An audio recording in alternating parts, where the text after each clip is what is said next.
Hi சொந்தங்களே, welcome back to mega jute bags. இன்றைக்கி topic பார்த்தீங்கன்னா, பெண்கள் தங்கள் வாழ்க்கையை மாற்றிக்கொள்ள இந்த 10 சேலஞ்சை வந்து ட்ரை பண்ணுங்கள். ரொம்ப யூஸ்ஃபுல்லாக இருக்கும். வாங்க வீடியோக்குள்ளே போயிடலாம். டிப் 1, உங்களை பற்றி எழுதுங்கள். அதாவது ஒரு நோட்டு, ஒரு பென் எடுத்துக்கோங்க. உங்களுடைய திறமை, ஆசை என்ன, இலக்கு என்ன என்பதனை ஒரு நோட்டில் எழுதி வச்சுக்கோங்க. எழுதிட்டு பக்கத்துலேயே வச்சுட்டு ஒரு நாளும் அதை வந்து படித்து பாருங்கள்.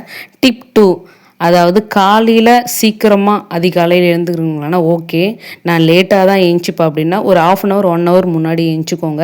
எழுந்திரிச்சிட்டு எல்லா வேலையும் முடிச்சுட்டு உங்களுக்கான நேரத்தை வந்து ஒதுக்கி உங்களுக்கான வேலைகளை, அதாவது டைம் ஸ்பெண்ட் பண்ணுறதா இருக்கட்டும், தூங்குறதா இருக்கட்டும், ஷாப்பிங் போகிறதா இருக்கட்டும், அந்த வேலைகளை அந்த நேரத்தில் பண்ணிக்கோங்க. உங்களுக்கும் ரிலாக்ஸ் ஃப்ரீயாக இருக்கும். டிப் 3, தேவையில்லாத செலவுகளை ஃபஸ்ட்டு கண்டுபிடிங்க. நம்ம என்னென்ன தேவையில்லாத செலவெல்லாம் இன்றைக்கி டே ஃபுல்லாக பண்ணுறோம் அப்படின்றத எழுதுங்க. பணத்தை வந்து ரொம்ப வந்து இம்பார்ட்டன்ட் கொடுத்து சேமிக்கணும். And then வீணாக்கக்கூடாது. இதை வந்து உங்கள் லைஃப்பில் ஒரு சேஞ்சஸாக பண்ணுங்கள். ரொம்ப வந்து உங்கள் லைஃப்பில் ஒரு பெரிய மாற்றமே வரும். டிப் 4 பார்க்கலாம். ஒரு புதிய திறமையை வந்து கற்றுக்கொள்ளுங்க. திறமைன்னா எனக்கு எந்த திறமையுமே இல்லைமே அப்படின்னு வந்து சொல்லாதீங்க. மனுஷனாக பிறந்த எல்லாருக்குள்ளேயும் ஒரு திறமை இருக்கும். அதை நீங்கள் தான் இம்ப்ளிமெண்ட் பண்ணி கண்டுபிடிக்கணும். எடுத்துக்காட்டு பார்த்தீங்கன்னா, டெய்லரிங் இருக்குது, பியூட்டிஷியன் இருக்குது, ஆன்லைன் செல்லிங் வந்துடுச்சு. இப்போது வீடியோ எடிட்டிங்கும் இப்போலாம் நிறைய இருக்குது. சாரீ ட்ராப்பிங், அதுக்கப்புறம் ஃப்ளாஸ்லேயே பார்த்தீங்கன்னா இப்போல்லாம் சின்ன சின்ன, அதாவது பிட் மாதிரி வாங்கிட்டு வந்து அந்த ஃப்ளாராக மேக் பண்ணி ஒரு முழமே 100 கிடையாது, 1500 அந்த மாதிரி ரேஞ்சில் விற்றுட்ருக்காங்க. நான் ஒரு எக்ஸ்போவில் பார்த்தேன், எனக்கே ஆச்சரியமாகிடுச்சு. இந்த மாதிரி சின்ன சின்ன தொழிலெலாம் கற்றுக்கிட்டு உங்களுடைய திறமை, நாலேஜ் ஃபஸ்ட்டு வந்து வளர்த்துக்கோங்க.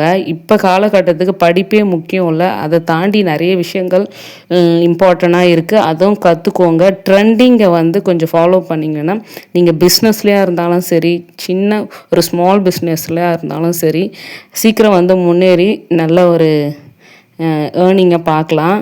டிப் 5 பார்க்கலாம். ஒரு 30 நிமிஷம் உங்கள் வீட்டு வேலையெல்லாம் ஒதுக்கிட்டு உங்களுக்கான நேரத்தை வந்து, அதாவது உங்களுடைய நாலேஜ் கெயின் பண்ணுறதா இருக்கட்டும், நீங்கள் அடுத்த கட்டத்துக்கு உங்களுடைய லைஃப் எடுத்து போகிறதா இருக்கட்டும், நான் ஒரு தொழில் பண்ண போகிறேன், ஒரு பிஸ்னஸ் சின்னதாக ஸ்டார்ட் பண்ண போகிறேன், அந்த வளர்ச்சிக்காக அந்த ஒரு 1/2 ஹவர் இல்லை 1 ஹவரை வந்து ஸ்பெண்ட் பண்ணுங்கள். இதனால் உங்களுக்கு பார்த்திங்கன்னா ரிலாக்ஸாக இருக்கும். நம்ம முன்னேற்றத்துக்காக இந்த நேரத்தை வந்து யூஸ் பண்ணுறோம். ரொம்பவே சுறுசுறுப்பாக இருப்பீங்க. அடுத்த டிப் பார்க்கலாம். டிப் நம்பர் 6, மொபைல் ஃபோனில் நேரத்தை வந்து செலவிடுறது தயவு செஞ்சு குறைச்சிக்கோங்க ஃப்ரெண்ட்ஸ். இதனால் நம்ம நேரமும் வீணாகுது, நம்மளுடைய அதாவது கண் பிரச்சனையும் பார்த்திங்கன்னா அதிகமாகுது, தூரப்பார்வை கம்மியாகும், தூரம் இருக்கிற பொருள்லாம் தெரியாமல் போகும். ஏன்னா ஃபோன் அடிக்கடி பார்க்கும்போது அதுக்கான நேரம் ஒதுக்குங்க. ஒரு 1/2 ஹவர் பார்க்குறோமோ, ஒரு 10 மினிட்ஸ் பார்க்குறோமோ, மொபைல்லையே பார்த்தீங்கன்னா ஒரு அலாரம் மாதிரி செட் பண்ணிக்கோங்க. இதனால் பார்த்தீங்கன்னா தேவையில்லாமல் ஸ்ட்ரோலிங் செய்வதெல்லாம் நம்ம வந்து கொஞ்சம் குறைச்சிக்கலாம். இதனால் அந்த ஒரு டைமை வந்து வேறு எதுக்கான ஸ்பெண்ட் பண்ணிங்கன்னா யூஸ்ஃபுல்லாக இருக்கும். டிப் நம்பர் 7, உங்களுடைய இலக்கை ஃபஸ்ட்டு இலக்கை முடிவு செய்யுங்க. உங்களுடைய குறிக்கோளை, எய்மை முடிவு பண்ணாதான் நீங்கள் வாழ்க்கையில் அடுத்த கட்டத்தில் என்ன பண்ண போகிறீங்கன்றதே உங்களால் வந்து நிர்ணயிக்க முடியும். இலக்கை முடிவு பண்ணிட்டோம்மா, நான் முன்னேறாமல் இருக்கிறேன்னு என்ன பண்ணுறது அப்படின்னு கேட்காதீங்க. இலக்கு முடிவு பண்ணால் மட்டும் போகாதுங்க, அதுக்காக உழைக்கணும், ஓடிக்கிட்டே இருக்கணும். அதுக்கான வளர்ச்சி அடைவதற்கு வந்து உழைச்சிட்டே இருக்கணும். புரியுதுங்களா? நான் சொல்கிறது புரியும்னு நினைக்கிறேன்.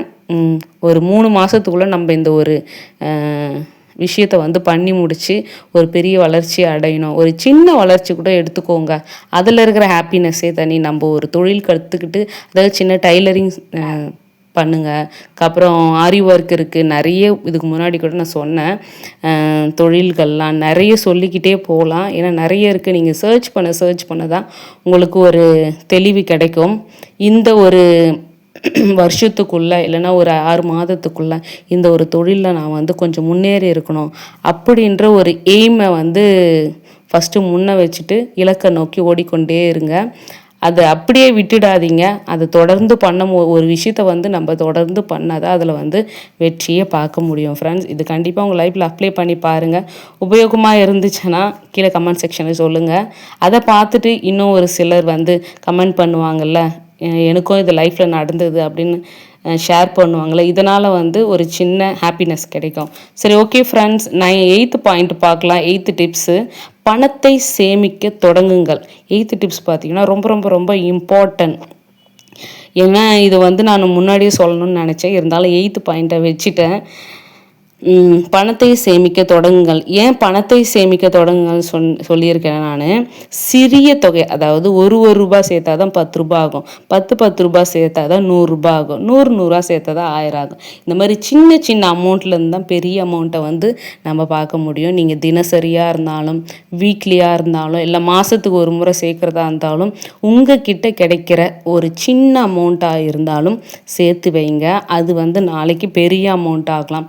இல்லை சேர்த்து வைக்க என் கையில் நிற்கலை, எல்லாம் எதனா ஒரு ஸ்கீமில் இன்வெஸ்ட் பண்ணுங்கள். போஸ்ட் ஆஃபீஸ் ஸ்கீமும் இருக்குது, பேங்க் ஸ்கீமும் இருக்குது, நிறைய ஸ்கீம் இருக்குது. சின்ன குழந்தைங்களுக்கு பார்த்திங்கன்னா செல்வமகள் சேமிப்பு திட்டம், செல்வ மகன் சேமிப்பு திட்டம், அப்புறம் பிபிஎஃப், அதுக்கப்புறம் கிஷான் விகாஸ் பத்திரம், அப்புறம் சீனியர் சிட்டிசன் பார்த்திங்கன்னா நிறைய இருக்குது. நம்ம பார்த்து எதில் வந்து முக்கியத்துவம் கொடுத்து இன்வெஸ்ட் பண்ணுறோமோ அது ஓகே. உங்களுக்கு ஏற்ற மாதிரி கொஞ்சம் வந்து பார்த்து அதில் வந்து இன்வெஸ்ட் பண்ணிக்கோங்க. இன்வெஸ்ட் பண்ணி தொடங்கிட்டோம்னா மாதம் பிறந்த உடனே அந்த அமௌண்ட்டை வந்து நம்ம எடுத்து வைக்க பழகிப்போம். கையிலே சேவ் பண்ணுற மாதிரி தான், என்றைக்கா இருந்தாலும் சேவ் பண்ணுறது தானே அப்படின்ற ஒரு சோம்பேறித்தனமும் வரும். அதனால் இன்வெஸ்ட்மெண்ட்டாக பண்ணிட்டா நம்மளுக்கு அது வந்து காசு கையில் இருக்காமல் அந்த இன்வெஸ்ட்மெண்ட்டில் வந்து போட்டுடும் போது நம்மக்கிட்ட இந்த ஒரு சோம்பேறித்தனம்லாம் இருக்காது. நான் வந்து இது வந்து லைஃப்பில் வந்து கொஞ்சம் எக்ஸ்பீரியன்ஸ் பண்ணியிருக்கேன், அதனால தான் சொல்கிறேன். உங்களுக்கு உபயோகமாக இருக்கும்னு நினைக்கிறேன். அடுத்த பாயிண்ட், டிப் நம்பர் 9, உங்களிடம் இருக்கும் திறமையை ஃபஸ்ட்டு வந்து கண்டுபிடிங்க ஃப்ரெண்ட்ஸு. என்கிட்ட வந்து அவள் வந்து சாரீ ட்ராப்பிங் பண்ணுறா, இவன் வந்து டைலரிங் பண்ணுறா, இவன் அந்த கேக் பேக்கிங்லாம் பண்ணி பிஸ்னஸ் பண்ணுறா, பெரிய அளவில் ஆயிட்டா, என்னால் தான் ஒன்றுமே பண்ண முடியல. நான் எதுக்குமே ஒரு காசை கூட சம்பாதிக்காமல், அதாவது சின்ன அமௌண்ட் கூட என்னால் வருமானம் ஈட்ட முடியாமல் நான் வீட்லேயே தண்டமாக இருக்கேன் அப்படின்னு நிறைய பெண்கள் இன்னொரு பெண்களை பார்த்து ஏங்குகிற பெண்களும் இருக்காங்க. அண்ட் தென் பார்த்தீங்கன்னா கஷ்டப்படுற பெண்களும் இருக்காங்க. அவங்களுக்கெல்லாம் நான் என்ன சொல்லுவேன்னா, உங்களுக்கு என்ன திறமை இருக்குதோ ஃபஸ்ட்டு உங்களை நீங்களே கேள்வி கேளுங்க. அப்போ தாங்க உங்களுக்கு தெரியும். உங்களுடைய திறமையை வந்து வெளிக்கொணர்வது உங்களுடைய பொறுப்புங்க.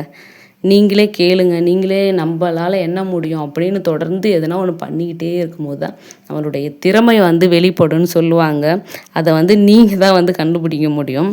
அதுக்கான வேலையை வந்து நீங்கள் பண்ணிக்கிட்டே இருக்கும்போது அதாவது ஒரு பிஸ்னஸ் பண்ணுறீங்கன்னா அந்த பிஸ்னஸ்லேயே போங்க.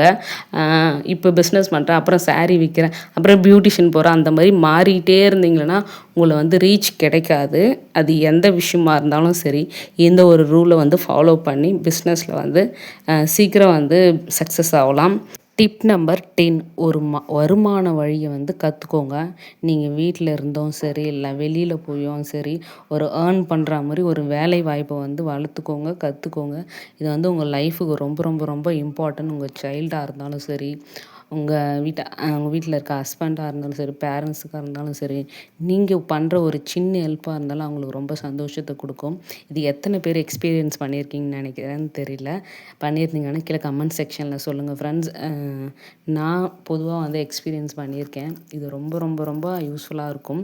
கண்டிப்பாக வந்து ஒரு வேலை வாய்ப்பை ஏற்படுத்திக்கோங்க. குழந்தைங்களாம் இருந்தாலும் வீட்லேயே பாருங்கள். இந்த வீடியோ இதோடு முடிச்சுக்கிறேன். பாய்.